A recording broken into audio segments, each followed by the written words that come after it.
Place à la lecture dans Il était une fois un livre. Voir la mer, donc il s'est fait nommer en Bretagne, il était l'instituteur de Sars. Avec Nathalie Ramage sur Fréquence 8.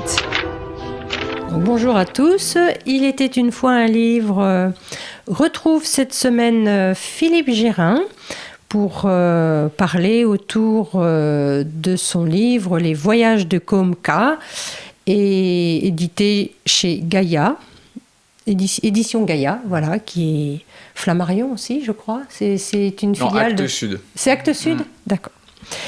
Donc voilà, édité en 2019. Je ne sais pas si on l'a dit peut-être en début de semaine.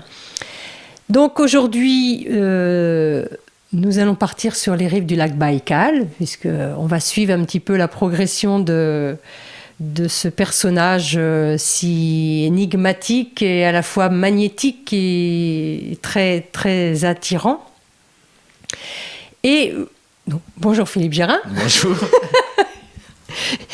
Et donc, ça a été l'occasion pour vous, toujours, même si vous êtes centré sur ce personnage de Comca, l'occasion de nous faire découvrir là aussi une destination qui n'est pas forcément, même si elle le devient un petit peu à la mode, mais qui n'est pas forcément grand public, les différentes traditions autour du lac Baïkal et surtout de cette nature. Parce que là, autant vous nous avez fait des descriptions effectivement des îles norvégiennes, mais là, on a l'impression d'être passé encore à un niveau supérieur. Ça a l'air grandiose. C'est grandiose, effectivement. Enfin, ça en met plein les yeux à Comca, toujours. Oui, ça en met plein les yeux à Comca, ça en met plein... C'est un lieu, en fait, qui est... moi, que j'ai trouvé magique et puissant, dans le sens où le lac Baïkal, c'est une réserve d'eau douce immense. Enfin, c'est un lac, mais en fait, on a l'impression que c'est une mer. Et puis, qui est entourée sur ses rives de montagnes, de forêts, et on a vraiment l'impression, et puis c'est très très isolé en fait, il y a très peu d'habitations autour de ce lac Baïkal.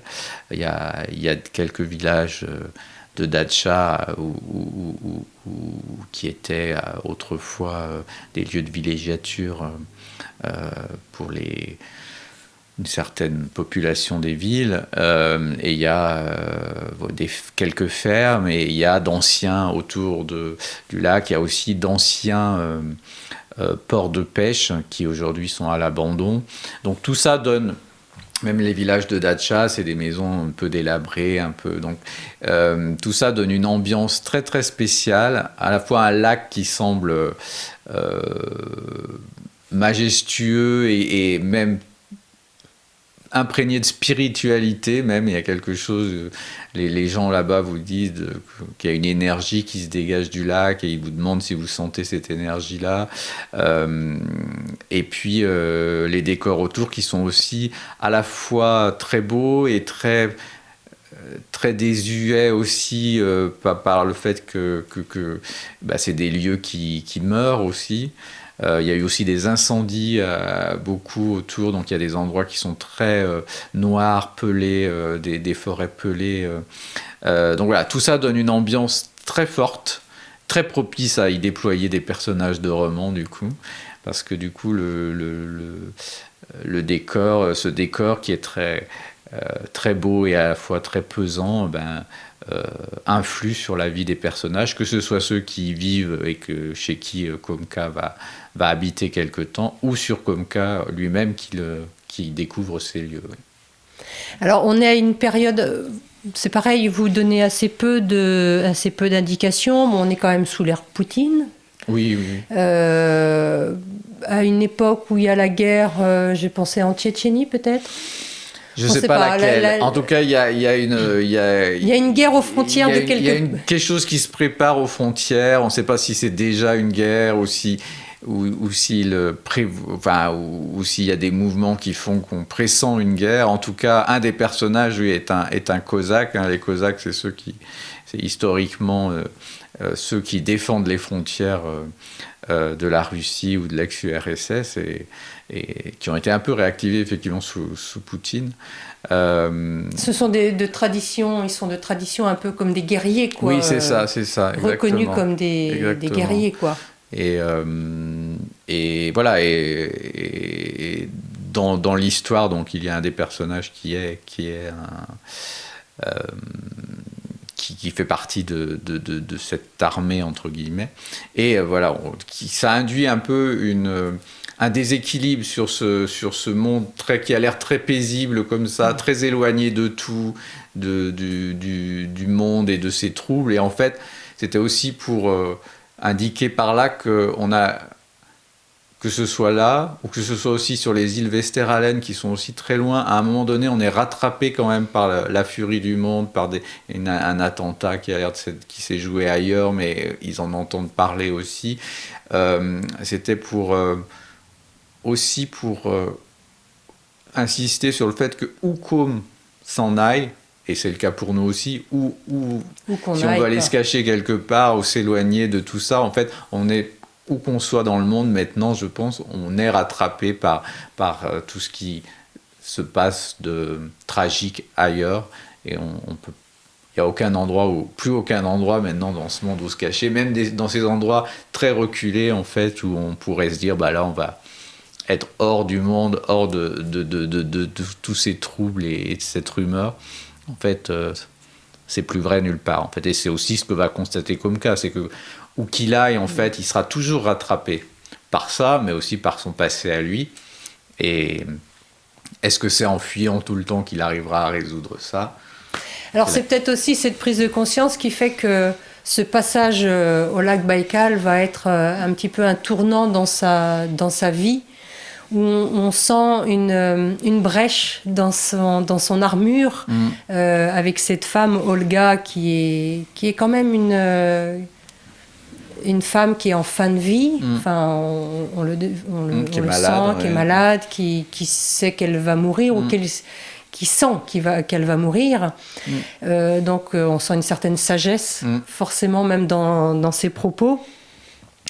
Et on sent, voilà, que l'armure commence un petit peu à se fendiller chez Comca, et il va commencer à se laisser percer. Enfin, on sent qu'il y a quelque chose. Et c'est peut-être là que sa prise de conscience va se faire aussi, et que c'est un tournant dans sa vie. Oui, tout à fait, par rapport à son histoire. Et par rapport aux îles, ce qui s'est passé sur les îles avant, effectivement, là, il commence à reprendre un peu pied, c'est-à-dire il commence à être acteur de quelque chose. Donc l'accompagnement qu'il va faire avec Olga, voilà, c'est quelque chose qu'il n'aurait peut-être pas pu faire avant. Et là, quand même, il donne de lui-même par rapport à Olga pour accompagner Olga. C'est elle qui lui demande, mais en même temps, il le fait. Et donc, effectivement, ça commence, la métamorphose de Comca commence à se faire à ce moment-là. Le lien aussi avec la petite fille, avec cette petite fille. Oui. Donc on sent, voilà, qu'on se dit, il y a de l'espoir pour ce jeune homme, qu'il puisse enfin trouver la paix. Vous avez parlé au début du livre, vous dites que l'exil, c'est un peu une recherche d'apaisement. Moi, j'aurais vu l'exil, c'est vrai, plus comme une fuite que comme une recherche d'apaisement. Mais bon, apparemment, pour Côme, c'est quand même plus une fuite au départ. C'est une fuite, et il pense qu'il peut trouver un apaisement dans cette fuite. Après, est-ce qu'il a raison ou pas, l'histoire le dira. Mais oui, effectivement, c'est bien ça le propos du livre. Ouais. Donc, c'est bien c'est sa recherche d'apaisement, quoi. Donc...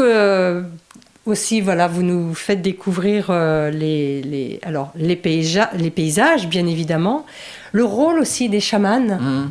C'est vrai qu'en Sibérie, c'est de tradition les chamans, encore aujourd'hui, ont cette empreinte très forte sur les habitants. En tout cas, culturellement, c'est effectivement encore très fort. Donc là la partie, cette partie-là de la Sibérie, la population, c'est les Bouriates. En fait, c'est une région qui était autrefois mongole, en fait. Donc c'est une population de type vraiment mongole qui habite ces rives du lac Baïkal. Et oui, qui sont encore très... Le chaman a encore un rôle très fort dans les communautés. À plein d'endroits, on s'arrête pour déposer, accrocher des rubans, pour faire des dons. Ouais. Même si le communisme est passé par là, ah oui, tout à fait, ouais. Il n'a pas réussi à enlever... Non, pas du tout. C'est très présent. Et c'est très, très intéressant parce que Olga... alors, tous mes personnages sont vraiment fictionnels. Il n'y en a qu'une qui fait référence à une vraie personne, c'est Olga, que j'ai rencontrée, chez qui j'ai habité quelques jours, et qui m'a inspiré le personnage d'Olga dans le roman. Et qui, elle, était fille d'apparatchik de l'époque de l'URSS, justement. Son père était ministre de Bouriatie, justement. Et donc, elle était dans cette ambivalence totale de tout le temps faire référence à ce monde d'avant, dans lequel elle avait eu une vie plutôt confortable. Et en même temps... Elle parlait aussi des chamans, elle parlait aussi de toute cette spiritualité.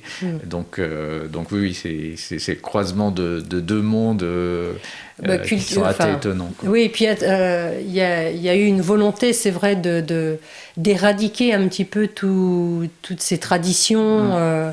Mais elles sont millénaires. Enfin, le chamanisme. Ouais, tout à fait. Avant d'éradiquer le chamanisme, je pense. Oui, on peut croire. Il va y avoir quelques régimes. Voilà, c'est le genre de chose qui ressurgit toujours. Qui peut pas être mis sous cloche très longtemps. Oui, et puis c'est très souvent beaucoup de bon sens. Enfin, je veux dire, ils ont un crédit et une reconnaissance que, quel que soit le régime qui voudra les anéantir, je veux dire, ne peut pas enlever ça, quoi. Non, c'est ancré, en fait, dans là, c'est carrément dans l'inconscient collectif, voilà, quoi. Complètement. Donc, voilà, petit détour aussi par les chamans, entre autres, les chamans, comme on disait tout à l'heure, le paysage de lac Baïkal. Il y a un des personnages qui dit, effectivement, vous sentez... l'énergie, elle est en nous. Les gens qui habitent là, qui sont nés là, doivent être très imprégnés quand même. Ça doit être difficile. C'est des dachas, vous dites. Ça doit être quand même difficile quand on vient de la ville de venir... c'est un dépaysement total, quoi. En fait, ceux qui viennent... en fait, je pense il y a des petits villages autour du lac Baïkal. Il y a les villages de dacha, c'est vraiment des résidences secondaires qui sont assez anciennes.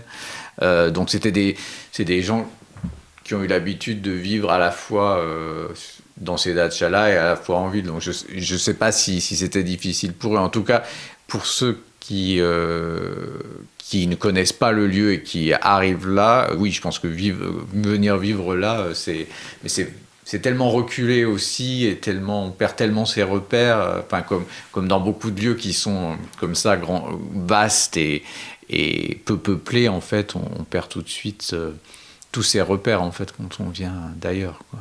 Alors là, c'est le début du tourisme, puisque Comca va participer à la construction tout à fait. de petits bungalows, en fait, pour accueillir les touristes. Oui, c'est la famille qui l'accueille, en fait, a compris que le tourisme était en train de se développer et est en train de migrer vers une activité touristique et pour laisser petit à petit l'activité traditionnelle de la ferme, en fait. Et essayer de faire revivre un petit peu ces endroits qui ont tout leur mérite, quoi. Bon, alors, On va quitter le lac Baïkal, on va se retrouver demain pour partir en Asie. En attendant, on laisse place toujours à un petit peu de lecture et je vous dis à demain. À demain. Philippe Gerin, Les voyages de Komka. Le jour semblait levé depuis longtemps lorsque Komka ouvrit les yeux. La lumière se glissait sous la porte et les rideaux n'étaient plus que transparents, se voilaient. Il mit quelques secondes à comprendre où il se trouvait, à reprendre le fil des événements qui s'étaient accélérés la veille. Il avait dormi 100 heures. Il parcourut du regard la dizaine de mètres carrés qui allaient constituer son repère pendant les prochains mois. Il respira profondément pour retrouver l'odeur de pain qui l'avait accueilli la veille et chercha son sac des yeux pour se donner du courage. La chaleur était déjà pesante et de ses pieds, il repoussa le drap qui rejoignit sur le sol la couverture grise. L'écho assourdi du monde nouveau qui l'attendait derrière les planches de bois clair se faisait insistant. Komka se redressa et s'avança vers la fenêtre. À travers la clarté des rideaux, il tenta de deviner l'agencement du paysage. Des enchevêtrements de couleurs diaphanes, sans contours distincts, se mélangeaient au flot de lumière écrasant.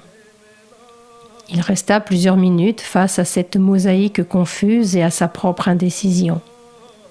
Ainsi, il retardait le plus longtemps possible le moment du dévoilement, car il ne pourrait plus revenir en arrière une fois les rideaux tirés. Ce qu'il verrait, il ne pourrait plus l'effacer de sa mémoire. Le retour à l'ignorance était impossible. Komka savait cela, et il restait perpétuellement nostalgique de ces entre-deux, ces basculements de l'inconnu vers l'ordinaire. Une nouvelle frontière à franchir, un monde où se fondre et disparaître. Un frisson le parcourut lorsqu'il tira les tentures d'un geste sec. La lumière brutale l'aveugla et il dut plisser les yeux. Puis, au fur et à mesure de l'accoutumance de sa rétine à la surexposition, le somptueux panorama se révéla à son regard et il fut saisi par la terrible beauté qui le cernait de toutes parts. Devant lui, à une centaine de mètres seulement, l'eau étale du grand lac, tout en scintillement, pénétrait la baie sur une petite plage de galets ronds et clairs. De chaque côté, des collines escarpées, pelées ou couvertes de conifères, se reflétaient dans l'eau claire de façon si précise qu'on pouvait croire à l'existence d'un monde inversé sous la surface. Un sentier ondulait depuis la ferme et se faufilait entre 5 baraques identiques avant d'aller mourir sur les galets de la plage. Un petit ponton de bois sombre s'avançait courageusement au-dessus des eaux profondes, comme pour prolonger en vain le chemin de terre et de pierre au-delà de la rive. Au-dessus de la plage, face au lac, un banc de pierres grises couvertes par endroits de lichen jaune semblait posé là depuis des siècles. Le regard se perdait ensuite aux confins de l'étendue d'eau qui paraissait ne connaître d'autres limites que celles du ciel. Du haut de son promontoire, la ferme de Simon et Irina surplombait le domaine de prairies pâles sur lesquelles des troupeaux, épars et impassibles, broutaient les herbes hautes et fines qui vibraient parfois sous la brise légère. Plusieurs chiens, souffrant de la chaleur, s'étaient allongés, langue pendante, à l'ombre du 4x4 et d'une fourgonnette de type militaire.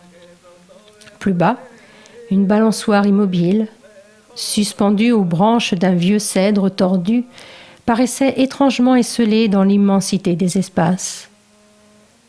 Komka comprenait les mots d'Olga. Là-bas, on est dans la beauté. C'étaient les mêmes mots que ceux de Maiken sur les rochers de Vesteralen. Et la sidération qu'il ressentait devant le spectacle du Baïkal se mua en une angoisse vague et profonde. « J'aime cet endroit », dit-il tout haut pour éloigner le remous. Il avait envie de crier, mais il ne pouvait pas. Il se contenta de répéter pour lui-même « J'aime cet endroit ». À cet instant, il aperçut Irina et Svetlana qui dévalaient le sentier. Il se rappela qu'il était nu et enfila rapidement ses vêtements avant qu'elle n'atteigne la baraque. Quelques secondes après, Svetlana frappa bruyamment à sa fenêtre. Il ouvrit et Irina lui expliqua qu'elles allaient se baigner en désignant la plage de galets. Elle ajouta qu'il pouvait les rejoindre s'il le souhaitait. Il avait acquiescé spontanément. Puis il les avait observés poursuivre en direction du lac. Après quelques pas, Irina s'était arrêtée et, en se retournant vers lui, avait crié « Ressens-tu l'énergie du Baïkal ?» Sans attendre de réponse, elle avait rattrapé sa fille. Svetlana était déjà en maillot et sautillait autour de sa mère, heureuse à l'évidence de la retrouver après les longs mois d'internat. Parfois, elle lui adressait de grands signes, l'encourageant à les suivre. L'eau du lac était douce sur la peau. Komka avait plongé du ponton et il avait senti les milliers de bulles d'air glisser sur son corps engourdi par la nuit. Il avait nagé de longues minutes, toujours plus loin de la plage de galets, et les silhouettes de Svetlana et Irina ne furent bientôt que des miniatures animées. Il lui sembla qu'il aurait pu nager ainsi des heures dans l'eau translucide, sans jamais être en mesure d'apercevoir d'autres rives que celles de la baie de Krestovaya, et l'immensité de ce réservoir lui apparut dans toute sa grandiose démesure. Au bout d'un certain temps, il dut s'immobiliser sur le dos pour reprendre son souffle. Le soleil traversait les pores de son visage, le brûlant à peine. Le silence qui régnait à la surface était étonnamment pur, mais des profondeurs, Komka devinait des clameurs ancestrales, assourdies et envoûtantes qui montaient jusqu'à lui comme une invitation. Au sommet de l'une des collines de la baie, il crut apercevoir les croix d'un cimetière, ou peut-être n'était-ce que les ombres de rochers effilés. Il ferma les yeux et se laissa bercer par les caresses de ces vibrations, pour dériver avec une douceur infinie au cœur des multiples mirages du grand lac. Et dans cet abandon, il sentit l'énergie du Baïkal le posséder. Il en fut reconnaissant au Dieu qui régnait ici. Interview, lecture, il était une fois un Il voulait livre. voir la mer, donc il s'est fait nommer en Bretagne, il était l'instituteur de Sarzeau. La rubrique Il était une fois un livre, 17h15. C'est sur Fréquence 8.